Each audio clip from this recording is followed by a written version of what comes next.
ಪ್ರಿಯರೇ, ಯೇಸು ಕ್ರಿಸ್ತನ ಪರಿಶುದ್ಧ ನಾಮದಲ್ಲಿ ವಂದನೆಗಳು.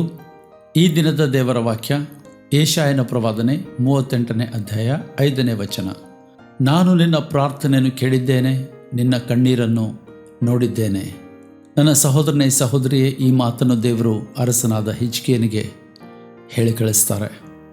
ಆತನ ಪ್ರಾರ್ಥನೆಯನ್ನು ಕೇಳಿ ಆತನ ಜೀವನದಲ್ಲಿ ಅಸಾಧ್ಯವಾದ ಅದ್ಭುತವನ್ನು ಮಾಡಿ ಆತನ ಜೀವನಕ್ಕೆ 15 ವರ್ಷಗಳನ್ನು ಸೇರ್ಪಡೆ ಮಾಡಿಕೊಡ್ತಾರೆ.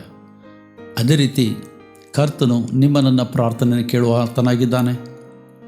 ನಾವು ಆತನಲ್ಲಿ ಆತನ ಚಿತ್ತಾನುಸಾರವಾಗಿ ಪ್ರಾರ್ಥಿಸುವರಾದರೆ ನಮ್ಮ ಜೀವನದಲ್ಲೂ ಅಸಾಧ್ಯವಾದಗಳನ್ನು ಮಾಡುವುದಕ್ಕೆ ಆತನು ನಮ್ಮ ಕಣ್ಣೀರು, ನಮ್ಮ ಪ್ರಾರ್ಥನೆ ನೋಡಿ ನಮ್ಮ ಸ್ಥಿತಿಯನ್ನು ಪರಿವರ್ತಿಸಿ ಲೋಕದಲ್ಲಿ ಎಂದೂ ಯಾವ ಜನಾಂಗದಲ್ಲಿಯೂ ನಡೆದ ಕಾರ್ಯಗಳನ್ನು ನಮಗೋಸ್ಕರ ಮಾಡಲು ಆತನು ಸಿದ್ಧನಿದ್ದಾನೆ. ಆತನಿಂದ ಅಂಥ ಮಹೋನ್ನತ ಕಾರ್ಯಗಳನ್ನು ಹೊಂದಿಕೊಳ್ಳೋಣ.